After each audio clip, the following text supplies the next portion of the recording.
আমার সন্তান হয় নাই, তাই নামাজের সেজদায় রব্বি হাবিলি মিনাস সলিহিন দোয়াটা পড়তে চাই, এটা পড়া যাবে কিনা? মা বাবাকে কষ্ট দিলে কি হয়? আমি দারুন নাজাত মাদ্রাসায় পড়ি। আমি দেশের জন্য, দশের জন্য, পৃথিবীর সকল উম্মার জন্য কিছু করতে চাই। আমাকে কিছু উপদেশ দিন যেগুলো আমার এই জীবনযাত্রায় উপকারী হবে, আর আমার জন্য দোয়া করবেন। সত্যিকারের আলেম কাকে বলে? আল্লাহ রসুল কোনো আলেমের কথা বলেছেন, আমাদের দেশে রীতি অনুযায়ী কামিল অথবা দাওরা পাশ করলেই তো সে আলেম টাইটেল পেয়ে যায়। স্ত্রী কখনো মা হতে পারবে না। এখন একটি সন্তান দত্তক নিতে চাচ্ছি, সন্তান দত্তক নেওয়া যাবে কিনা? একজন স্বামীকে বাঁচাতে স্ত্রী নিজের কিডনি দান করেন, পরবর্তীতে স্বামী সুস্থ হয়ে পরকীয়ায় জড়ায়, এক পর্যায়ে স্ত্রীকে মারধরও করে। বর্তমানে এআই প্রযুক্তি নিয়ে অনেক আলেমদের মুখে শুনেছি এটা নাকি দাজ্জালের অনেক বড় ফিতনা, দাজ্জাল নাকি এই প্রযুক্তির দ্বারা মানুষের ফিতনায় ফেলবে।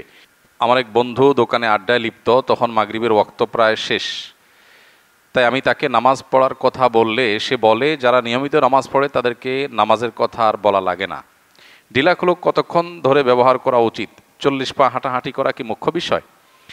আমি মুখে কোনো গালি দেই নাই, কিন্তু বন্ধুদের সাথে গ্রুপে গালিগালাজ এর টাইপিং করি মাঝে মধ্যে, এতে কি আমার গুনাহ হবে কিনা? কেউ কারোর মাধ্যমে সালাম পাঠালে তার উত্তরে কি বলবো? বিকাশে ডিপিএসের ইসলামিক সেভিংসের টাকা জমালে শরিয়া সম্মত মুনাফা পাওয়া যায়, এটা আদৌ শরিয়া সম্মত কিনা? অনলাইনে গেম খেলে টাকা ইনকাম করলে এবং অন্য কোনো প্রাণিত করলে বা আকর্ষণ করলে এটা কোন কাতারে দাঁড়াবে?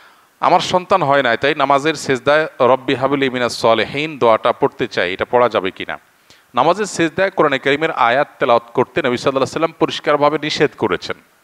সো আমরা নামাজের সেজদায় কোরআনের আয়াত তেলাওয়াত করব না, কিন্তু আপনি যে দোয়ার কথা বলেছেন রব্বি হাবলি মিনাস সলিহিন, হে আল্লাহ আমাকে নেক সন্তান দেন, এই দোয়াটা এটা কোরআনের আয়াত হওয়ার পাশাপাশি এটা একটা দোয়া, আর সিজদা এটা দোয়া করার একটা গুরুত্বপূর্ণ জায়গা। নবী করিম সাল্লাল্লাহু আলাইহি ওয়াসাল্লাম বলেছেন আকরাবু মা ইয়াকুনুল আবদু মির রাব্বিহি ওয়া হুয়া সাজিদ ফাআকথিরু ফীহি আদ-দুআ। বান্দা আল্লাহর সবচেয়ে কাছাকাছি যেতে পারে যখন সিজদায় যায়। সিজদায় গেলে আল্লাহর সবচেয়ে নৈকট্যে পৌঁছতে পারে মানুষ। এই জন্য নবীজি বলেছেন অতএব সিজদায় গিয়ে তোমরা আল্লাহর কাছে দোয়া করবে, বেশি বেশি দোয়া করবে। এটা যেহেতু একটা দোয়া, অতএব দোয়া হিসাবে এটা পড়তে পারবেন ইনশাআল্লাহ। তবে কোরআন কারীমের আয়াত নিষেধ সিজদার মধ্যে তেলাওয়াত করা। মা বাবাকে কষ্ট দিলে কি হয়? কি হবে? কবিরা গুনাহ হয়। মা বাবাকে কষ্ট দিলে কি হবে? কবিরা গুনাহ হবে। আর কবিরা গুনাহ করলে, মহাপাপ হলে তার শাস্তি জাহান্নাম, আর দুনিয়াতেও লাঞ্ছনা অবধারিত। এই জন্য আল্লাহ তাআলা বলেছেন যে মা বাবা তাদেরকে কখনো ধমক দিয়ে কথা বলা যাবে না, এবং তাদেরকে উফ বলা যাবে না। তাদের সামনে আব্দুল্লাহ ইবনে আব্বাস রাদিয়াল্লাহু তাআলা বর্ণিত এক হাদিসে আছে, তিনি বলেছেন যে মা বাবার সামনে কাপড়ও ঝাড়া যাবে না, যে কাপড়ের ধুলাবালি এটা ঝাড়বে মা বাবার সামনে, এটাও বেয়াদবির শামিল, এটাও উকুকুল ওয়ালিদাইন বা মা বাবার অবাধ্যতার শামিল। তাহলে কতটা নম্রতা তাদের সামনে দেখাতে হবে। আমরা আজকাল অনেক ছাত্ররা শিক্ষকের সামনে যেরকম মর্যাদা দেখায়, যদিও সেটাও আজকাল হারিয়ে যাচ্ছে, মাদ্রাসার ছেলেদের মধ্যে এখনো আছে, ওস্তাদের সামনে যেরকম মর্যাদার সাথে বিনয়ের সাথে নিজেকে উপস্থাপন করে মা বাবার সামনে সেরকম থাকতে হবে। আমাদের হলো মা বাবা হলেন এমন মানুষ যে যার সাথে সবসময় 24 আওয়ার্সে যে কোনো সময় ঝাড়ি দিয়ে কথা বলা যায়। বিশেষ করে মা মানুষটাই এমন, আমরা মনে করি যে চোখ বন্ধ করে অটো ঝাড়ি দেওয়া যায় যাকে, তিনি হলেন কে? মা। অথচ সবচেয়ে বেশি রেসপেক্ট, সবচেয়ে বেশি সম্মান পাওয়ার কথা তাদের সামনে মাথা উঁচু করে উচ্চ গলায় কথা বলারই কথা না। কিন্তু আমরা নিয়মিত নামাজ কালাম পড়ে অনেক তালেব ইলমও আছে মা বাবার সামনে এরকম আচরণ করেন। ওস্তাদের সামনে বিনয়ী, মা বাবার সামনে দুরাচরণ করছে।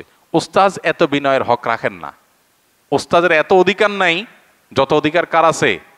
মা বাবার আছে, কিন্তু সেটার খবর নেই। আমরা অনেকেই এক্ষেত্রে ভুল করি। আমি দারুন নাজাত মাদ্রাসায় পড়ি। আমি দেশের জন্য, দশের জন্য, পৃথিবীর সকল উম্মার জন্য কিছু করতে চাই। আমাকে কিছু উপদেশ দিন যেগুলো আমার এই জীবনযাত্রায় উপকারী হবে, আর আমার জন্য দোয়া করবেন। দোয়া তো অবশ্যই করি। আল্লাহ তাআলা আমাদের সবাইকে দিনের জন্য, দেশের জন্য, মুসলিম মিল্লাতের জন্য কাজ করার তৌফিক দান করুন। আর এই বিষয়ে আমাদের গত 2-3 দিন আগে কক্সবাজার একটা প্রোগ্রামে আমরা কিছু কথা বলেছিলাম। এর আগেও বিভিন্ন মাদ্রাসার প্রোগ্রামে কিছু কথা বলেছিলাম, সেগুলো ইউটিউবে আছে, দেখে নেওয়া যেতে পারে। আমরা 6-7টি পরামর্শ দিয়েছিলাম যে আমাদের মাদ্রাসার ছাত্র, বিশেষ করে তরুণ নবীন আলেম যারা হয়েছেন বা আলেম হতে যাচ্ছেন, তাদের নিয়তটা সহি করা দরকার। সব কিছুর আগে তারা কেন আলেম হচ্ছেন এটা কি পেট পালার মাধ্যম, এটা রুটি রুজির একটা উপায়, এটা কি একটা তাদের অন্য 10টা পেশার মতো একটা পেশার জন্য উপযোগী কেরিয়ার গড়ে তোলার উপায়, নাকি আসলে মিল্লাতের জন্য উম্মার জন্য কিছু করার প্রেরণা থেকে তিনি এটা করছেন? নিয়তটাকে সহি করা দরকার। এর পাশাপাশি ইসলামের একাডেমিক যে জ্ঞান, কোরআন হাদিস, ইসলামের ইতিহাস, এগুলোর উপরে ফিক, উসুলে ফিক, তাফসির, উসুলে তাফসির, হাদিস, উসুলে হাদিস ইত্যাদি, এগুলোর উপরে গভীর পাণ্ডিত্য অর্জন করা দরকার। আজকাল দেখা যায় অনেক মাদ্রাসার ছাত্র, অনেক তরুণ আলেমরা কিছু হাদিস কোরআন জানছে, এমনকি অনেক জানা শিক্ষিত মানুষও কিছু জানছে, এরপরে সে নিজেকে বিশাল বড় দায়ী হিসাবে উম্মার সামনে পেশ করার চেষ্টা করে। হ্যাঁ, যে যতটুকু জানে সে ততটুকু দাওয়াত দিতে পারে, কিন্তু পরিপূর্ণ দায়ী হতে হলে, বিশেষ করে উম্মার জন্য যদি কেউ তাজদীদি কাজ করতে চায়, সংস্কারমূলক কাজ করতে চায়, বড় কাজ করতে চায়, তাহলে তাকে ইসলামের বেসিক যে জ্ঞান আছে সেটার উপরে গভীর পাণ্ডিত্য অর্জন করতে হবে। এই জন্য মাদ্রাসার ছাত্ররা পড়াশোনার সময় একাডেমিক পড়াশোনার প্রতি সবচেয়ে বেশি মনোযোগ দেওয়া উচিত। আউট নলেজ অর্জন করার সময় এটা না। তার ক্লাসের সবচেয়ে ভালো ছাত্র সে হতে হবে, তার কিতাব সবচেয়ে বেশি রপ্ত সে করতে পারবে, একটা জায়গা তার রপ্ত করার বাইরে থাকবে না, আরবি ভাষার উপরে পরিপূর্ণ পাণ্ডিত্য থাকতে হবে, কোরআন এবং হাদিসের অগাধ নলেজ, প্রচুর বই পুস্তক পড়ে শেষ করতে হবে। এবং এই বেসিক ইসলামী নলেজ এটাতে যদি কেউ পোক্ত না হয়, তাহলে সে অন্য সব বিষয় হাসিল করেও সে যুগ সংস্কারক, দায় ইলাল্লাহ হতে পারবে না। 3 নম্বর হলো যুগের ভাষা রপ্ত করা, যুগের প্রয়োজন মিটানো, পূরণ করা। এই জন্য ইংরেজি ভাষা সহ এই যুগে প্রচলিত বাদ, মতবাদ, ইজম, মডার্নিজম, সেকুলারিজম, যত ইজম মুসলমানদের ইমানি চেতনা এবং শক্তিকে ধ্বংস করে দিচ্ছে, এগুলো সম্পর্কে ব্যাপক পড়াশোনা করা, এগুলো জানা, এই চ্যালেঞ্জগুলোকে ভালো করে রপ্ত করা, যে কি কি চ্যালেঞ্জ আছে চলমান। এক কথা, বর্তমান পৃথিবীকে জানা। পৃথিবীকে না জানলে এই পৃথিবীকে নেতৃত্ব কখনোই দেওয়া সম্ভব হবে না। সেটার জন্য ইংরেজি ভাষা সহ এই সমকালীন মতবাদ ইত্যাদি এগুলো আমাদের শেখা প্রয়োজন। সাইকোলজি, সোশ্যালজি, অনেক কিছু আছে যেগুলো আমাদের বেসিক জিনিস জানতেই হবে, সেগুলো করতে হবে। এর পাশাপাশি যা ইলম অর্জন করবে সে অনুযায়ী আমল থাকতে হবে। আমল না থাকলে অনেক জ্ঞান অর্জন করেও দিনের কোনো ফায়দা হবে না। পাশাপাশি সিনিয়র এবং অভিজ্ঞ কোনো আলেমের সাহচর্য দরকার, তত্ত্বাবধান দরকার। এটা আজকাল উঠে গেছে, তরুণ আলেমরা নিজেদেরকে স্বয়ংসম্পূর্ণ মনে করে, কোনো সিনিয়রদের তত্ত্বাবধানের প্রয়োজন মনে করে না। অভিজ্ঞ সিনিয়র তারা গাগুতা খেয়ে যা শিখেছেন, আমি যদি নিজে নিজে করতে চাই সেটা শিখতে আমার জীবন পার হয়ে যাবে। এই জন্য তাদের তত্ত্বাবধান এবং সোহবত সাহচর্য নিয়ে সামনে আগানো দরকার। এবং এর পাশাপাশি আমাদের আল্লাহর সাথে সম্পর্ককে সুগভীর করার চেষ্টা করা দরকার। পুরা বিস্তারিত বক্তব্য অনলাইনে বিভিন্ন জায়গায় আছে, সেটা শুনে নিতে পারেন। সত্যিকারের আলেম কাকে বলে? আল্লাহ রসুল কোনো আলেমের কথা বলেছেন, আমাদের দেশে রীতি অনুযায়ী কামিল অথবা দাওরা পাশ করলেই তো সে আলেম টাইটেল পেয়ে যায়। আলহামদুলিল্লাহ, এটা একটা মডেল দাঁড়িয়েছে যে আলেম হওয়ার জন্য দাওরা পাশ, কামাল পাশ করলেই। আলেমের অনেক সংজ্ঞা আছে, অনেক সালাফ আলেমের সংজ্ঞা দিয়েছেন, যিনি ইলম অনুযায়ী আমল করেন তিনি আলেম। মূলত কোরআন এবং হাদিসের ফরজে আইনের ইলমের পাশাপাশি ফরজে কেফায়ের ইলমও যে অর্জন করে, যে নিজের জন্য যা দরকার সেটার পাশাপাশি উম্মার জন্য যা দরকার সেই ইলমও যে রাখে, সচরাচর তাকে আলেম বলা হয়। তো দাওরা পাস বা কামিল পাস করলে ফরজে আইনের ইলম তো হয়ই, ভালোভাবে পাশ করলে, ভালোভাবে এগুলো শেষ করলে, রপ্ত করলে ফরজে আলিমের ইলমের পাশাপাশি ফরজে কেফার ইলমও অর্জন হয়। সে অর্থে দাওরা পাস বা কামিল পাস করলে তাকে আলেম বলা সঠিক, এটা ভুল কোনো বিষয় না। বাকি এই একই যোগ্যতা যদি কেউ নিজস্ব প্রচেষ্টা করে ফেলতে পারে, তিনিও আলেম হবেন, তিনি যদিও দাওরা পাস না হন, যদিও কামিল পাস না হন। কিন্তু আলিম হওয়ার জন্য ব্যক্তিগতভাবে একা একা পড়াশোনা করে আলেম হওয়ার কোনো উপায় নাই। দ্বীনের এই ইলম এটা সিলসিলা এবং ধারা পরম্পরা দিয়েই আসছে। এই জন্য মুহাম্মদ ইবনে সিরিন রাহিমাহুল্লাহ সেই কথা আমাদের মাথায় থাকতে হবে, ইন্না হাদাল ইলমা দীন ফানজুরু আম্মান তাখুযুনা দীনাকুম। এই ইলম, কোরআন হাদিসের ইলম, এটা দ্বীনের অংশ। অতএব এই দ্বীনটা কার কাছ থেকে নিচ্ছে এটা গুরুত্বপূর্ণ। অতএব এটা উস্তাজ এবং ধারা পরম্পরায় আমাদের আসা দরকার। না হলে একা একা পড়াশোনা করে আসলে মানুষ যেমন ডাক্তার হয় না, ঠিক একা একা পড়াশোনা করে কেউ আলেম হতে পারে না। হ্যাঁ, ব্যক্তিগতভাবে কোনো আলেমের তত্ত্বাবধানে, কোনো উস্তাদের মাথা হাতে, এক বা একাধিক উস্তাদের মাথা হাতে থেকে ব্যক্তিগত প্রচেষ্টায় কেউ আলেম হয়ে যেতে পারে। কিন্তু সেটাকে যেহেতু আমরা পরিমাপ করতে পারবো না কে কতদূর গেছে, এই জন্য গতানুগতিক এই ধারায় আলেম নির্বাচন করা বা আলেম হিসাবে তকমা দেওয়া বা টাইটেল দেওয়া এটা দোষের কোনো বিষয় নয়।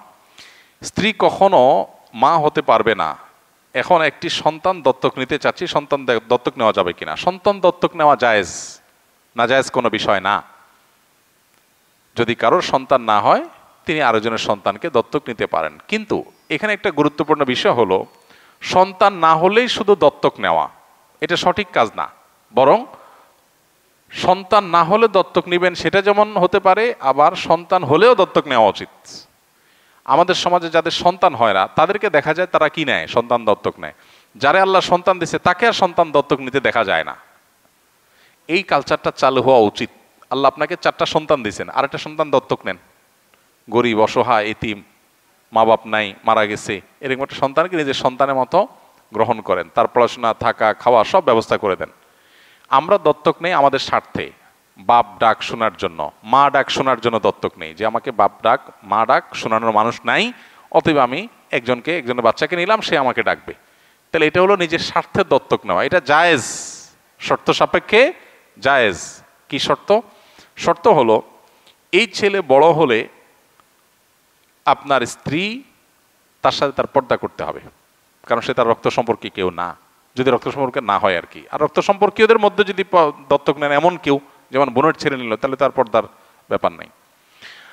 আর দত্তক নেওয়ার ক্ষেত্রে আমাদের শরীয়ত উৎসাহ দিয়েছে যেটা, সেটা হলো অন্যের সন্তানকে লালন পালন করার নিয়তে দত্তক নেওয়া, নিজে বাপ মা ডাক শোনার জন্য না, নিজের নিঃসঙ্গতা কাটাবার জন্য না, সে উদ্দেশ্যে দত্তক নেওয়ার কালচার আমাদের সমাজে বাড়ানো দরকার। আল্লাহ আমাকে 2টা সন্তান দিয়েছেন, আমি একটা অসহায় পরিবারের একটা সন্তানকে লালন পালন করে দিলাম, এটা আমার দাওয়াত, আমার সওয়াবের কাজের অংশ, সদকা জারিয়া কাজের অংশ, সেই উদ্দেশ্যে দত্তক নেওয়া দরকার। নামাজের ভেতর সেজদা তাসবিহ ছাড়া অন্য কোনো দোয়া পড়া যাবে কিনা? এর আগে আমরা উত্তর দিয়ে ফেলেছি। নামাজের সেজদা ছাড়া দোয়া তো করা যাবে, বরং দোয়া করতে রাসূল সাল্লাল্লাহু আলাইহি ওয়াসাল্লাম নির্দেশও করেছেন।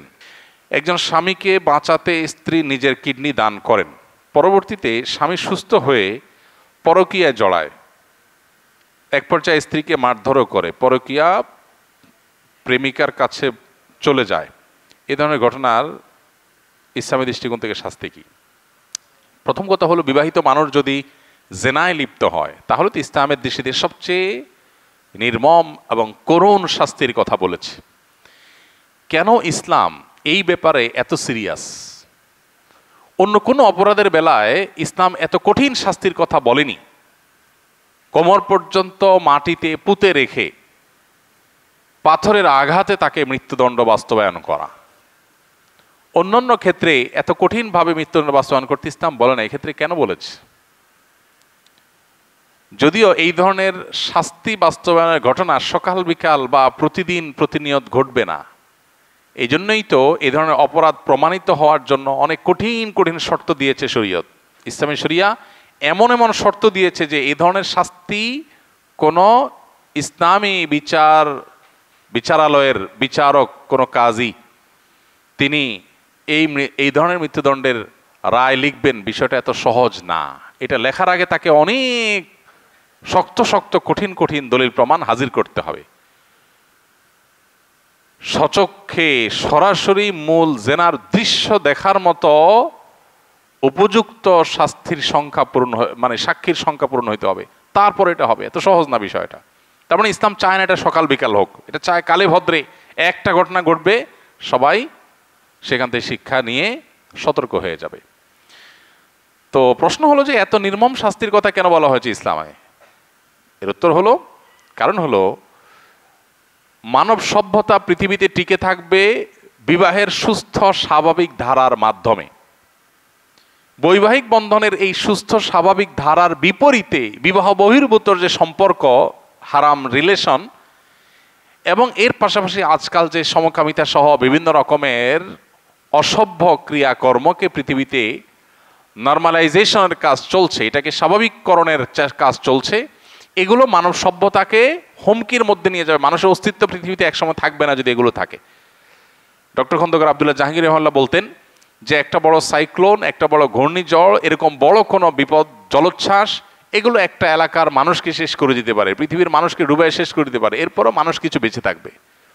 কিন্তু মানুষের যে টেন্ডেন্সি, বৈবাহিক সম্পর্কের মধ্য দিয়ে সন্তান জন্ম দেওয়ার যে প্রবণতা, এটা যদি কমতে থাকে তাহলে কি হবে? একটা সময় মানুষের অস্তিত্ব সংকটের মধ্যে পড়বে, পৃথিবীতে মানুষ টিকে থাইকে কঠিন হবে, হারিয়ে যাওয়ার উপক্রম হবে। এখন পশ্চিমা পৃথিবীর অনেক দেশ শুধুমাত্র এই সমকামিতা সহ এই জাতীয় বিষয়গুলো, যেগুলোকে তারা উদারতার অংশ মনে করে, এগুলোকে তারা মানসিকভাবে সমর্থন করে, তারা পর্যন্ত সরকারিভাবে এখন অনেক দেশে নিষেধাজ্ঞা আরোপ করছে এই জাতীয় বিষয়কে। কেন? শুধুমাত্র মানুষের জন্মের হার বাড়াবার জন্য। কারণ মানুষের জন্মের হার কমে যায়, এভাবে টেন্ডেন্সি চেঞ্জ হয়ে যায়, প্রবণতা শেষ হয়ে যায় মানুষের। যে সমস্ত দেশ এই বিবাহ বিরোধী সম্পর্ককে অ্যাপ্রিসিয়েট করে, সেই সমস্ত দেশে, সে সমস্ত সমাজ দেখবেন মানুষের জন্মের হার কমে গেছে। মানুষ যে কি জিনিস, মানুষ যে কত মূল্যবান সম্পদ, এটা ওই সমস্ত দেশগুলো হাড়ে হাড়ে টের পাচ্ছে। এই জন্য এই ধরনের পরকীয়ার সম্পর্ককে ইসলাম সবচেয়ে জঘন্য অপরাধ হিসেবে সাব্যস্ত করে। আজ এটা ঘরে ঘরে হচ্ছে, যেটাকে ইসলাম সবচেয়ে কঠিন শাস্তি দেয় যে অপরাধের, সে অপরাধ এখন জনে জনে ঘরে ঘরে হচ্ছে, এবং এটাকে নর্মালাইজেশন করা হচ্ছে। বিনোদনের নামে, নাটক সিনেমার নামে অনেক অসভ্যতার চর্চার মধ্যে থেকে একটা হলো এই পরকীয়াকে অনেক ফিল্মের মাধ্যমে নর্মালাইজেশন করা হচ্ছে। এগুলোর ভয়াবহতা কত বেশি, সেটা যে সমস্ত সমাজ, যে সমস্ত রাষ্ট্র এগুলোকে নর্মাল করেছে, তারা হাড়ে হাড়ে টের পাচ্ছে। তারা এখন প্রণোদনা দিয়েও সন্তান জন্মের হার বাড়াতে পারছে না।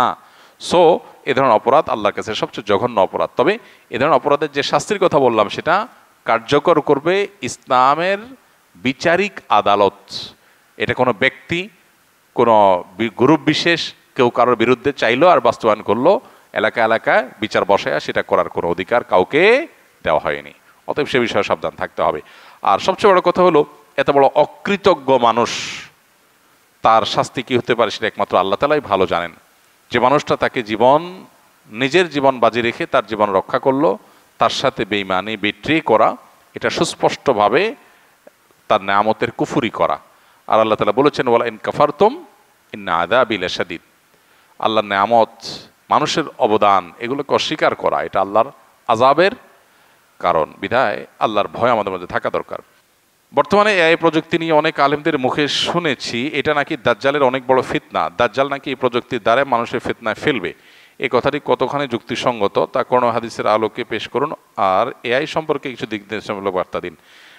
এআইকে দাজ্জালের ফিতনা বলছেন অনেকে, এটা তাদের গবেষণা, এটা তাদের ইস্তিহাদ, লাহু ফাহাম, যিনি বলেছেন এটা কোনো হাতমি বিষয় না, এটা কোনো কোরআন সুন্নাহ বর্ণিত মানসুস কোনো বিষয় না যে হ্যাঁ এআই এর ব্যাপারে হাদিস কোরআন আসছে। কোনো আলেমের গবেষণা, তার কাছে মনে হয়েছে যে এটাই আস্তে আস্তে মানুষকে দাজ্জালের ফিতনার মতো বিভ্রান্তির দিকে নিয়ে যেতে পারে। তো কোনো আলেমের গবেষণাকে গবেষণার পর্যায়ে রাখতে হবে, এটাকে ওহির পর্যায়ে নেওয়া যাবে না। এটা হতে পারে, নাও হতে পারে, দাজ্জালের ফিতনাটা অন্য কোনোটা থেকে আসতে পারে, এগুলো কোনোটাকে নিশ্চিত বলার সুযোগ নেই। হ্যাঁ, আমাদের কাছে যদি মনে হয় যে না এটা দাজ্জালের ফিতনা, এটা থেকেই মনে হয় আসবে, তাহলে সেটাকে সেভাবে বলা উচিত যে আমার ধারণা, আমার মনে হয়। মানুষকে সতর্ক আমি করতেই পারি, বাট নিশ্চিতভাবে আমি বলে দিলাম এই রাইট আমার নাই, কারণ আমার কাছে ওহি আসে নাই, এবং আমি এটা বলতে পারি না অন্য কোনো ওই থেকেও দাজ্জালের ফিতনা আসতে পারে। তবে এটা ঠিক যে এটা এক ধরনের ফিতনা এবং বিভ্রান্তিতে মানুষকে ফেলে দিচ্ছে, উম্মাকে ফেলে দিচ্ছে, এবং নানাবিধ ফিতনার দুয়ার উন্মোচন করছে। ফিতনা কোথায় গিয়ে ঠেকবে, কত বড় আকার ধারণ করবে, সেটা আল্লাহু আলাম। পাশাপাশি এর ব্যবহারের কথা বলেছেন। ব্যবহারের বিষয়ে এআই দিয়ে যদি শরঈ কোনো কাজ করে কেউ, গায়রে শরঈ কাজ না করে, এটা জায়েজ। এটা একটা টুল বা এটা একটা টেকনোলজি, এটাকে ব্যবহার করে যদি শরিয়া নিষিদ্ধ নয় এমন কাজ কেউ করে, তাহলে সেটা করতে অসুবিধা নেই। কিন্তু শরিয়া যেটা নিষিদ্ধ সেরকম কাজ যদি কেউ করে, প্রতারণামূলক কিছু করলো, কোনো সৃষ্টির অবয়ব তৈরি করলো, এমন কিছু করলো যেটা শরিয়া অনুমোদন করে না, তাহলে সেটা এআই দিয়ে করলেও নাজায়েজ হবে, অন্য কোনোভাবে করলেও কি হবে, নাজায়েজ হবে, হারাম হবে। আমার এক বন্ধু দোকানে আড্ডায় লিপ্ত, তখন মাগরিবের ওয়াক্ত প্রায় শেষ, তাই আমি তাকে নামাজ পড়ার কথা বললে সে বলে যারা নিয়মিত নামাজ পড়ে তাদেরকে নামাজের কথা আর বলা লাগে না, যারা নামাজ পড়ে না তাদেরকে গিয়ে বলো। তাবলিগের মতো দোকানে দোকানে গিয়ে মানুষকে নামাজের কথা বলা লাগবে না, এতে মানুষ বিব্রত হয়। ব্যস্ততার মাঝে নামাজের কথা স্মরণে নাও থাকতে পারে, এই চিন্তা থেকে আমি বন্ধুকে নামাজের কথা বলেছিলাম, অন্যের সামনে তাকে ছোট করতে নয়। প্রশ্ন হলো আমার বন্ধুর এমন ধারণা রাখা কি সঠিক, এ সম্পর্কে ইসলাম কি বলে? খুবই গুরুত্বপূর্ণ প্রশ্ন। একজন নামাজি মানুষকেও নামাজের কথা স্মরণ করানো যেতে পারে, বিশেষ করে যখন মনে হয় যে তিনি ভুলে যাচ্ছেন, দেরি হয়ে যাচ্ছে, এরকম মনে হলে তখন তাকে স্মরণ করাতে দোষ নেই, স্মরণ করানো ভালো। আল্লাহ তাআলা কোরআনে কারীমে বলেছেন, ওয়াযাক্কির ফাইন্না যিকরা তানফাউল মুমিনিন, মানুষকে স্মরণ করিয়ে দাও, উপদেশ দাও, এটা ঈমানদারের কাজে আসে। অতএব নামাজি ব্যক্তি হলে আর তাকে নামাজের কথা বলা লাগবে না, এটা ভুল ধারণা। আমাদের সমাজে অনেকে মনে করেন যে মুসলমানদেরকে আবার কিসের দাওয়াত, দাওয়াত দিবে তো অমুসলমানদেরকে, এটাও ভুল ধারণা। মুসলমানকেও দাওয়াত দেওয়া যাবে, অমুসলমানকেও দাওয়াত দিতে হবে, এবং যিনি নামাজি মানুষ তাকেও স্মরণ করানোটা দোষের কিছু না, বরং ভালো। কিন্তু এখানে যিনি স্মরণ করাবেন বা দাওয়াত দিবেন বা উপদেশ দিবেন, তাকে বিচক্ষণ হতে হবে, দায়িত্বশীল হতে হবে, তার আচরণ হতে হবে খুবই মার্জিত এবং খুবই চৌকস। আজকাল আমরা অনেকেই ইসলাম প্রচারের কাজ করি, কিন্তু এর জন্য যতটুকু হিকমা, যতটুকু প্রজ্ঞা, যতটুকু বিচক্ষণতা থাকা প্রয়োজন, ততটুকু আমরা অনেকেই রপ্ত করতে পারিনি। ফলে দেখা যায় ইসলাম প্রচার করতে গিয়ে ইসলামের প্রতি আরো মানুষকে বীতশ্রদ্ধ করছি। এটা খুবই ভয়াবহ ব্যাপার। একজন মানুষ নিয়মিত নামাজ পড়েন, প্রতিদিন তাকে আপনি নামাজের জন্য কমন যে ডাক, সেটা দেয়া প্রয়োজনীয় কোনো কাজ না, স্মরণ করাতে পারেন, ভাই নামাজের সময় হয়ে গেছে, ভাই জামাতের সময় হয়েছে, স্মরণ করানোতে দোষ নাই।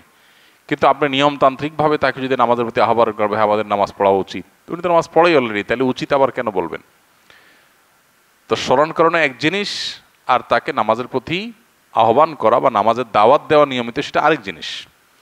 দাওয়াত যেন বিরক্তির কারণ না হয়। কেউ খুব ব্যস্ত আছে, খুব ঝামেলায় আছে, এই দিকটা মাথায় রেখে এই মুহূর্তে তাকে কিভাবে দাওয়াত দিতে হবে, কিভাবে দাওয়াত দিলে তিনি বিরক্ত হবেন না, সেই জিনিসটা মাথায় রাখতে হবে। আবার দেখা যায় যে এমনভাবে দাওয়াত দেওয়া হয় অন্যদের সামনে তিনি খাটো হয়ে যান, সেই জিনিসগুলো মাথায় রাখতে হবে। মূল কথা হলো, নামাজি ব্যক্তিকে আবার নামাজের কথা বলতে দোষের কিছু নাই, কিন্তু বলতে হবে এমনভাবে যাতে তিনি বিব্রত না হন, অস্বস্তিতে না পড়েন, বিরক্ত না হন। ঠিক একইভাবে নামাজি ব্যক্তিরও উচিত দাওয়াতকে পজিটিভলি নেওয়া, যে আমাকে স্মরণ করিয়ে দিয়েছে, আমার উপকার করেছে। আমরা অনেকে আছি যে কেউ কোনো নসিহত করলে, উপদেশ দিলে আমাদের গায়ে লাগে, আমাকে জ্ঞান দিতে আইসো না, এই টাইপের কথাবার্তা আমরা বলি। এটা মূর্খতা সুলভ আচরণ বেশিরভাগ ক্ষেত্রেই। কারণ জ্ঞান দিতে আসলে নিজের খেয়ে নিজের দে, কেউ আমাকে যদি কিছু ভালো বলতে আসে, এটা তো সে আমার উপকার করলো, ক্ষতির কিছু করে নাই। এটা বেশিরভাগ ক্ষেত্রেই অহমিকা থেকে, অহংকার থেকে হয়ে থাকে। তো এই জন্য এটারও ট্রিটমেন্ট হওয়া দরকার। ঢিলাখুলক কতক্ষণ ধরে ব্যবহার করা উচিত? 40 পা হাঁটাহাঁটি করা কি মুখ্য বিষয়? মুখ্য বিষয় 40 পা বা এর কম বেশি কোনো পা হাঁটাহাঁটি করা নয়, বরং মুখ্য বিষয় হলো পেশাবের পর বা মলমূত্র ত্যাগের পর অপবিত্রতা থেকে পবিত্র হওয়া, এটা হলো মুখ্য বিষয়। পেশাবের পর আমরা যারা বাংলাদেশের মানুষ এই অঞ্চলে বসবাস করি, আমরা ভাত টাত খেয়ে অভ্যস্ত। আমাদের শরীরের মধ্যে সাধারণত একটু শরীরটা আমাদের রসালো হয়। আরবের মানুষ যারা রুটি খায় বা পাকিস্তানের মানুষ যারা রুটি খায়, রুটি প্রধান, তারা আমাদের চাইতে তাদের শরীরের গঠন থাকে কিছুটা শুষ্ক টাইপ। আমাদের দেশে মানুষের পেশাবের পর সাধারণত পেশাবের ফোঁটার ধারা বন্ধ হতে একটু সময় লাগে। আবার আমাদের দেশে মানুষের মধ্যে অনেকের এটা রোগ, একটু বেশি সময় নেয়, অনেকে তাড়াতাড়ি পরিষ্কার হয়ে যায়, ক্লিয়ার হয়ে যায়। তো এটা আসলে ব্যক্তির উপর বা পরিবেশের উপরে অনেক সময় ভ্যারি করে। খোলাসা কথা হলো, শরিয়া নির্দেশনা হলো ইস্তানজিহু আনিল বাউল ফাইন্না আম্মাতা আযাবিল কবরি মিনহু, পেশাব থেকে পবিত্র থাকো, পরিচ্ছন্ন থাকো, এটা হলো শরিয়ার নির্দেশ। কিভাবে থাকবে সেটা আপনার ব্যাপার। এখন কারোর পেশাবের ধারা ফোঁটা বের হতে, শেষ হতে সময় লাগে, তো তিনি ইউরিনালে অথবা টয়লেটে তিনি অপেক্ষা করে, প্রয়োজনে উঠবস করে তিনি এটা দূর করবেন, দূর করে তিনি বের হয়ে যাবেন। এটা দূর না করে ঢিলাকুলক ধরে হাঁটাহাঁটি করা, এটা বিশেষ করে হাঁটতে হাঁটতে আপনার জনসম্মুখে বা অন্যান্য মানুষের সাথে দেখা হয় এরকম জায়গা পর্যন্ত চলে আসা, অনেক সময় দেখা যায় ইউরিনালের যে গলি, ওখানে অন্যান্য মানুষের সাথে মুখোমুখি হয়, এটা দেখতেও দৃষ্টিকটু, আবার অনেক সময় এটা সতর উন্মুক্ত হওয়ার আশঙ্কাও তৈরি করে। আর এভাবে নবী সাল্লাল্লাহু আলাইহি ওয়াসাল্লাম হাঁটাহাঁটি করতে কোথাও আলাদা করে নির্দেশও করেন নাই। অতএব আমরা প্রত্যেকে যার যার দায়িত্বে ইউরিনালে বা টয়লেটে বসেই নিজের পেশাবের ধারা বা নাপাক এটাকে দূর করে তারপর বের হবো ইনশাআল্লাহ। অনেকে আছেন অহেতুক ওয়াসওয়াসার রোগে ভোগেন, ওয়াসওয়াসার রোগে ভোগেন, তার পেশাব আসলে আসে নাই, তার মনে হয় পেশাব আসতেছে, এই মনে হয় দূর করার জন্য সে 40 কদম 60 কদম হাঁটাহাঁটি করে। তো এই ওয়াসওয়াসাকে কোনো পাত্তা দেওয়ার কোনো কারণ নেই। নবী সাল্লাল্লাহু আলাইহি সাল্লাম ওয়াসওয়াসা দূরের জন্য ভিজা হাতের পানি ছিটা দিতে বলেছেন, যাতে করে আমার মনের মধ্যে পেশাবের ফোঁটা আসলো কিনা এই সন্দেহ আসার স্কোপই না থাকে, যে পানির ছিটা পড়ে পুরো আশপাশের জায়গাটা আপনার একাকার হয়ে গেছে, এরকম যেন হয়। তার মানে নবী সাল্লাল্লাহু আলাইহি ওয়াসাল্লাম ওয়াসওয়াসাকে ইগনোর করতে, এটাকে পাত্তা না দিতে শিক্ষা দিয়েছেন। অতএব আমরা সেটা করতে হবে ইনশাআল্লাহ তাআলা। তো এইভাবে হাঁটাহাঁটি করা এরকম কোনো নির্দেশ তো নাই, বরং অনেক ক্ষেত্রেই এটা সতর উন্মুক্ত হওয়ার কারণ হয়। বিধায় এই বিষয়গুলোতে আমাদের সতর্ক থাকা দরকার এবং শরিয়ার সীমানা এবং সুন্নাহকে অনুসরণ করা দরকার। সুন্নাহকে অনুসরণ করতে গিয়ে ঢিলা, তারপরে যে আপনার টিস্যু, পানি ব্যবহার, উভয়টা ব্যবহার করা সম্পর্কে হাদিস আছে, সেটা আমরা করতে পারি, আর নাহলে যে কোনো একটা ব্যবহার করতে পারি। কিন্তু দিন শেষে পবিত্র করা হলো মুখ্য, কিন্তু পবিত্র করতে গিয়ে দৃষ্টিকটু কোনো কিছু যেন না হয়, সতর খোলার মতো বিষয় যেন না হয়, সেই জিনিসটা হলো লক্ষণীয় বিষয়। আমি মুখে কোনো গালি দেই নাই, কিন্তু বন্ধুদের সাথে গ্রুপে গালিগালাজ এর টাইপিং করি মাঝে মধ্যে, এতে কি আমার গুনাহ হবে কিনা? কোনো খারাপ কথা মুখ দিয়ে বললেই শুধু খারাপ হয় না, ওইটা টাইপ করে লিখলেও কি হয়? খারাপ হয়। কোনো খারাপ কথা মুখে বললেই শুধু গুনাহ হয় না, ওইটা কলমে লিখলেও কি হয়? গুনাহ হয়। এজন্য আমাদের সব ধরনের জবানের হেফাজত করা উচিত। জবানের হেফাজত বলতে শুধুমাত্র দুই ঠোঁটের হেফাজত বা জিহ্বার হেফাজত বা মুখের হেফাজত না। জবানের হেফাজত বলতে আমি যতভাবে এই জিনিসটা প্রকাশ করতে পারি ততভাবে আমাকে হেফাজত করতে হবে। এই জন্য ভালো কথা মুখ দিয়ে বললে যেরকম ভালো, লিখলেও ভালো। আপনি কাউকে মুখে আসসালামু আলাইকুম বললেন, সব পাবেন। আবার কাউকে চিঠিতে আসসালামু আলাইকুম লিখে দিলেন, মেসেঞ্জারে টাইপে আসসালামু আলাইকুম লিখে দিলেন, সব পাবেন কি পাবেন না? ঠিক একইভাবে খারাপ কথা মুখ দিয়ে বললে যেমন খারাপ, টাইপে করলেও খারাপ। অনেক যুবকরা আছেন আজকাল, নিজে আপনি গালমন্দ করেন না, খারাপ কথা বলেন না, কিন্তু বন্ধু বান্ধবের পালায় পড়ে, আড্ডাবাজির পালায় পড়ে দেখা যায় যে তিনি বিভিন্ন রকমের গুনাহে লিপ্ত হয়ে যান। তো এই ব্যাপারে আমাদের বিবেকগুলো অনেক সময় জাগ্রত হয় না, কাজ করে না। আমাদের বিবেকগুলো জাগানো উচিত এবং বিবেক কাজ করা উচিত। কেউ কারোর মাধ্যমে সালাম পাঠালে তার উত্তরে কি বলবো?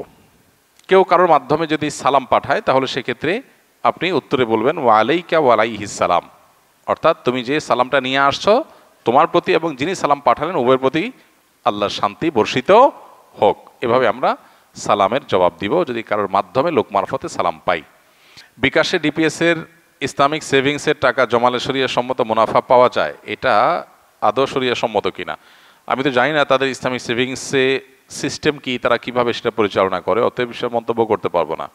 তবে বেশিরভাগ ক্ষেত্রেই নাম সর্বস্ব বিভিন্ন ব্যাংক বা এই জাতীয় আর্থিক প্রতিষ্ঠান যেগুলো আছে, তারা দেখা যায় নাম সর্বস্ব শরিয়া বোর্ড রেখে তারা এমন কাজ কাম করেন যেগুলো আসলে শরিয়া অনুমোদন করে না। অনেক সময় শরিয়া বোর্ড তাদের আসলে তেমন কোনো ভূমিকাও থাকে না, জাস্ট নাম কাওয়াস্তে রেখে দেওয়া হয়, 2-4টা মিটিং করা হয়।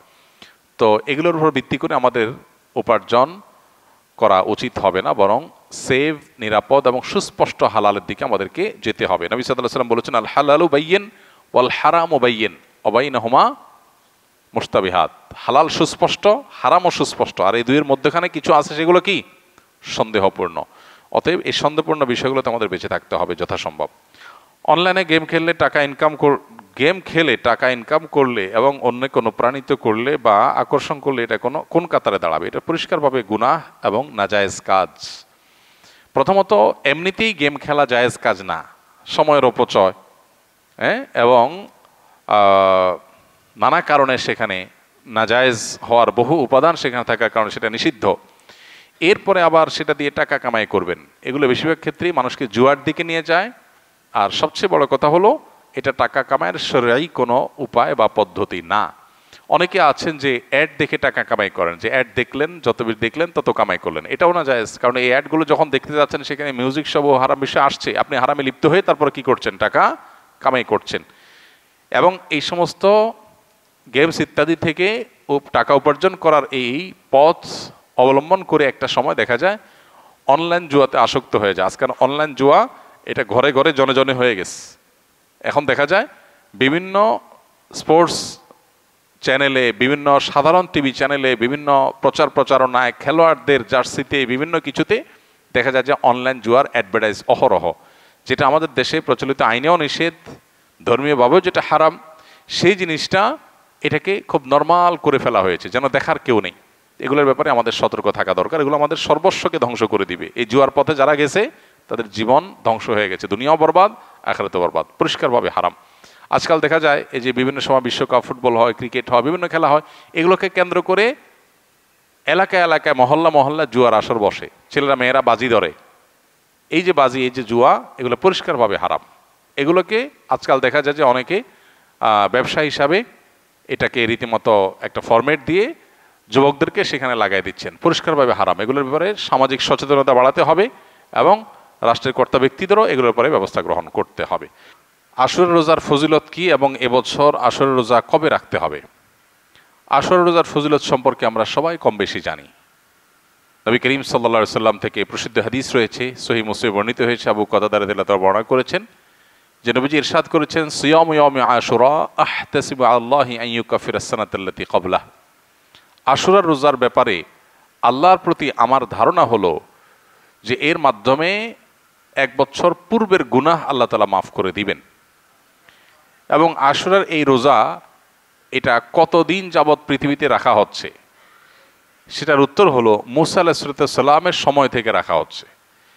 তার মানে কয়েক হাজার বছর ধরে এই আশুরার রোজা পৃথিবীতে রাখা হয়। এমন একটা ইবাদত যেটার ধারাবাহিকতা হাজার হাজার বছর। তো এই আশুরার রোজা রাখার গুরুত্ব অপরিসীম।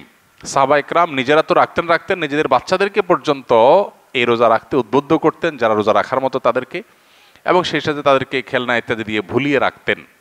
এটা ছিল নবী সাল্লাল্লাহু আলাইহি সাল্লামের, সাহাবায়ে কেরামের সুন্নাহ। সেজন্য আশুরা রোজা আমরা রাখার চেষ্টা করব ইনশাআল্লাহ। এই বছর আশুরা রোজা আমরা কখন রাখব, সেটার উত্তর হলো আজ বাংলাদেশে এবং এ অঞ্চলে যেহেতু একদিন পরে চাঁদ দেখা যায় মিডল ইস্টের তুলনায়, সো আমাদের এখানে আজ 8ই মুহররম। 8ই মুহররম যেহেতু আজকে সন্ধ্যার পর, অর্থাৎ শুক্রবার সন্ধ্যার পরেই 9ই মুহররম শুরু হয়ে যাবে। আর আশুরা রোজার মধ্যে সবচেয়ে উত্তম হলো 9 এবং 10ই মুহররম রোজা রাখা।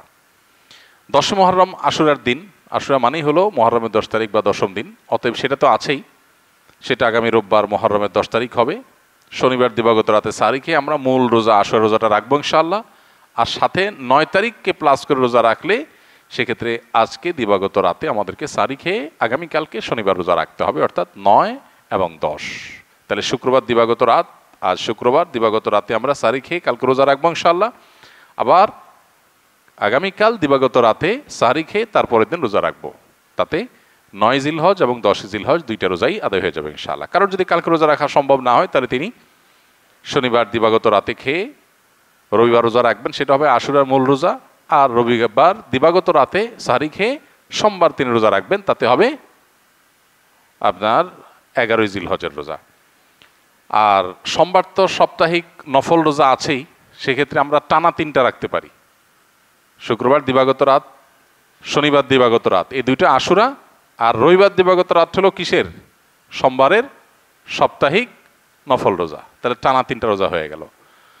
আর যদি কেউ একের ভিতর 2 চান, মানে শর্টকাটে, তাহলে সেক্ষেত্রে শনি আর রবি রাখলে রোববারেরটা ডাবল নিয়ত করতে পারেন, 11ই মুহররম হিসাবে রোজা, আবার সোমবারের রোজা, দুইটা সবই একসাথে পাওয়া যাবে। আর যদি কেউ 3টা রাখেন তাহলে তার সব বেশি, এটা বলার অপেক্ষা রাখে না। অতএব আশুরা রোজাগুলো আমরা রাখার চেষ্টা করবো ইনশাআল্লাহ। এদিন আল্লাহ রাব্বুল আলামিন মুসা আলাইহিস সালামকে বিজয় দিয়েছেন, সত্যের বিজয় দিয়েছেন। আর অসত্য বা ফেরাউন বাহ্যিকভাবে শক্তিশালী মনে হলেও দীর্ঘদিন অহমিকার সুযোগ আল্লাহ তাআলা ছাড় দিয়ে একটা পর্যায়ে তাকে চরম পরিণতি বরণ করতে বাধ্য করেছেন। সেই ঐতিহাসিক দিন আল্লাহ নবী মুসা আলাইহিস সালাম সেটার জন্য আল্লাহর কাছে শুকরিয়া আদায় করে তিনি রোজা রেখেছেন, এবং তার অনুসরণে আমরাও রোজা রাখি। এবং ইহুদিদের রোজার চাইতে আমাদের রোজা যেন ভিন্নতর হয়, সেজন্য আমরা 2টা রোজা রাখি। এবং সেই 2টা রোজার ভিতরে সবচেয়ে উত্তম হয় 9-10, 9-10 না পারলে 10-11, এই 2টা ধাপের রোজা। আর যদি সেটার কোনোটাই সম্ভব না হয়, শুধু একটাই রাখতে পারে, তাহলে 10 তারিখের রোজাটাও রাখা যেতে পারে, যদি অনেক কোনো সেটাকে নিষেধ করেছেন। আশুরা উপলক্ষে কি কি আমল করব। আশুরা উপলক্ষে সর্বপ্রথম এবং প্রধান আমল হলো রোজা রাখা, যেটা আমরা এতক্ষণ বললাম। মুহররমের 10 তারিখ এবং তার সাথে 9 তারিখ এই দুইটা রাখা উত্তম, কারণ নবী সাল্লাল্লাহু আলাইহি সাল্লাম বলেছেন, যদি আমি আগামী বছর বেঁচে থাকি তাহলে আমি 9-10 রোজা রাখবো। এই জন্য 9-10 রাখাটা উত্তম, এটা নবীজির স্বপ্ন ছিল, আকাঙ্ক্ষা ছিল। আর না হলে 10-11 রোজা রাখা, এটা হলো আশুরার প্রধান আমল। দ্বিতীয়ত, আশুরার এই দিবসের শিক্ষাটা গ্রহণ করা, এটা নিয়ে খুব বেশি আলোচনা হয় না। আলোচনা হয় শুধু আশুরার রোজা নিয়ে, ইতিহাসও আলোচনা হয়, কিন্তু আশুরার চেতনা কি, আশুরার শিক্ষা কি, আশুরা আমাদেরকে কি বার্তা দেয়, সেটা নিয়ে আলোচনা হয় না। সেটা আমরা আজকে আলোচনা করার চেষ্টা করেছি আলহামদুলিল্লাহ। অতএব আশুরা উপলক্ষে প্রতি বছরই আমাদের এই শিক্ষাটা ধারণ করা দরকার যে সত্যের বিজয় হবেই হবে, দুদিন আগে আর দুদিন পরে। আর অসত্য এবং বাতিল লাঞ্ছিত, অপমানিত, পরাজিত, নিমজ্জিত হবেই হবে, সেটাও 2 দিন আগে বা পরে। ফেরাউন শক্তিশালী ছিল, ফেরাউন ক্ষমতাবান ছিল, জালিম ছিল, তাই বলে তার পক্ষাবলম্বন সত্যের অনুসন্ধানে মানুষরা করে নাই।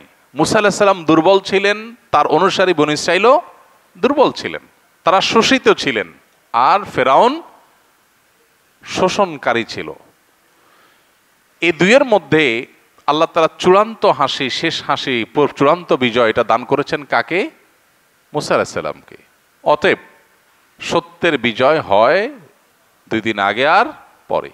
এই চেতনা, এই শিক্ষা মাথায় রেখে যদি আমরা চলি, আমরা সত্যের সাথে থাকবো, সেটা দুর্বল হলেও সত্যের সাথে থাকবো, সংখ্যায় কম হলেও। আমি শুধুমাত্র শক্তি, সামর্থ্য, দল, গ্রুপ, মতাদর্শ এগুলো দেখে, জোয়ার দেখে আমি চলবো না, আমি আদর্শের ভিত্তিতে চলবো। এই শিক্ষাটা আমাদেরকে আসলে দিয়ে থাকে। অতএব সেই শিক্ষাটা আমরা ধারণ করার চেষ্টা করব ইনশাআল্লাহ। আশুরা উপলক্ষে একটা হাদিস, যে হাদিসকে ইমাম তিরমিজি রাহিমাহুল্লাহ বিশুদ্ধ বললেও, হাসান বললেও, অন্য ইমামরা অনেকে জয়ীফ বলেছেন, সেটা হলো এই দিনে আল্লাহ তাআলা আল্লাহর বান্দাদেরকে মাফ করার ইতিহাস আছে। অতএব পরবর্তী জাতিরাও আল্লাহর কাছে তওবা করলে এই দিনে তওবা কবুল হবে, আল্লাহ তওবা করবেন, কবুল করবেন। তো সেই হাদিসের উপর ভিত্তি করে কেউ আল্লাহর কাছে এই দিন ইস্তেগফার এবং তওবাও করতে পারে, যেহেতু নফল আমল, এটা চাইলে কেউ করতে পারেন। মুহররম আসলেই মুআবিয়া রাদিয়াল্লাহু তাআলাকে নিয়ে বিভিন্ন আলোচনার জন্ম নেওয়া হয়। হযরত মুআবিয়া রাদিয়াল্লাহু তাআলা কি সাহাবী ছিলেন? মুআবিয়া রাদিয়াল্লাহু তাআলা সাহাবী ছিলেন, এটা নিয়ে তো কোনো প্রশ্ন থাকার সুযোগই নেই। আমরা সবাই জানি তিনি সাহাবী ছিলেন, এবং মুআবিয়া রাদিয়াল্লাহু তাআলা আনহু আমাদের সমস্ত মুসলমানদের কাছে শ্রদ্ধার পাত্র। সাহাবীদের সমালোচনা করতে নবী সাল্লাল্লাহু আলাইহি ওয়াসাল্লাম পরিষ্কারভাবে নিষেধ করেছেন। সাহাবীদের সমালোচনা করা, তাদেরকে গালমন্দ করা, এই গালমন্দ করতে নবী সাল্লাল্লাহু আলাইহি ওয়াসাল্লাম নিষেধ করেছেন। মুআবিয়া রাদিয়াল্লাহু তাআলা আনহু সহ সাহাবা ইকরাম সম্পর্কে আমাদের ধারণা হলো, মানুষ হিসাবে তারা কেউ ভুলের ঊর্ধ্বে নন, তাদের কোনো ব্যক্তিগত ভুল থাকতে পারে। কিন্তু প্রথম কথা হলো, সাহাবীদের ব্যাপারে কোরআন এবং সুন্নাহ যে সমস্ত মর্যাদার কথা বলেছে, সেই সমস্ত মর্যাদাগুলোর কারণে তাদেরকে আল্লাহ যদি মাফ করে দেন, আপনি আমি সমালোচনা করার কে? বদর যুদ্ধে অংশগ্রহণকারী সাহাবীদের সম্পর্কে নবী সাল্লাল্লাহু আলাইহি ওয়াসাল্লাম বলেছেন, সহিহ বুখারীতে আসছে, আমালু মা শি'তুম ক্বাদ গাফারাল্লাহু লাকুম, তোমরা যা খুশি করতে পারো, আল্লাহ তোমাদের মাফ করে দিয়েছেন। কত বড় কথা! অতএব সাহাবীদের গালমন্দ করা, নিন্দামন্দ করা জায়েজ নাই। হোসেন রাদিয়াল্লাহু তাআলা আনহুর যে কারবালা ঘটনায় নির্মমভাবে সপরিবারে শাহাদাত বরণ করেছেন, সেটার সাথে মুআবিয়া রাদিয়াল্লাহু তাআলা আনহুর কোনো দায় নেই। অহেতুক অনেকে সেটাকে জড়াবার চেষ্টা করেন। হোসেন রাদিয়াল্লাহু তাআলা আনহুর শাহাদাতের সাথে ইয়াজিদের যে সম্পর্ক বা ইয়াজিদের বাহিনীর যে সম্পর্ক, সেটাকে মুআবিয়া রাদিয়াল্লাহু তাআলার উপরে দায় চাপানোটা একেবারেই অহেতুক।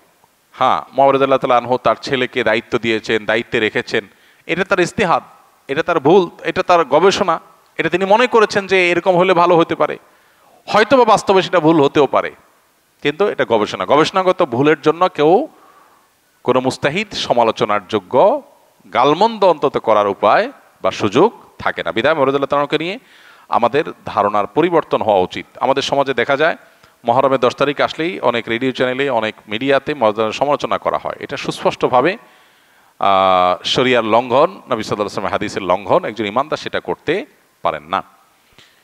পুত্রের কোনো কর্মকাণ্ডের জন্য গণহারে বাবাকে দায়ী করা, এটা একেবারেই অনুচিত কাজ। মুহররম মাস আসলেই হাই হোসেন বলে মিছিল করতে দেখা যায়, এগুলো কি শরীয়ত সম্মত? এগুলো সুস্পষ্ট বিদআত। মুহররম মাসের সাথে এই হাই হোসেন করার কোনো সম্পর্ক নাই। তাছাড়া হোসেন রাদিয়াল্লাহু তাআলা আনহুর মৃত্যুতে আমরা প্রত্যেকটা মানুষ ব্যথিত। এবং তার হত্যাকারীদেরকে আমরা ঘৃণা করি, কিন্তু এবং তাদের নির্মম শাস্তি আল্লাহর কাছ থেকে আমরা আশা করি, দোয়া করি। কিন্তু সেই সাথে তাকে ঘিরে সারা বছর জুড়ে বা যুগ যুগ ধরে এই শোক পালন করা, শতাব্দীকে শতাব্দী পর শোক পালন করা, এটা শরিয়ার কোনো বিধান নয়। শরিয়ার বিধান হলো লা ইহদাদা ফাওকা সালাসাতি আইয়াম, 3 দিনে বেশি কোনো শোক পালন করা চলবে না। বিধায় আমরা তার শোকে মুহ্যমান, তার ব্যথায় ব্যথিত, কিন্তু এর মানে এই না যে আমরা এটা বছর বছর পালন করে যাব। ইহুদি খ্রিস্টানদের অনুকরণে তারা যেরকম প্রত্যেক বছর বছর দিবস পালন করার অংশ হিসেবে এগুলো করে থাকে, এটা ইসলামের কালচার না, মুসলমানদের কর্মকাণ্ড নয়। ফাতের পরও এরকম বছর বছর কোনো শোক পালন সাহাবীরা কেউ করেননি।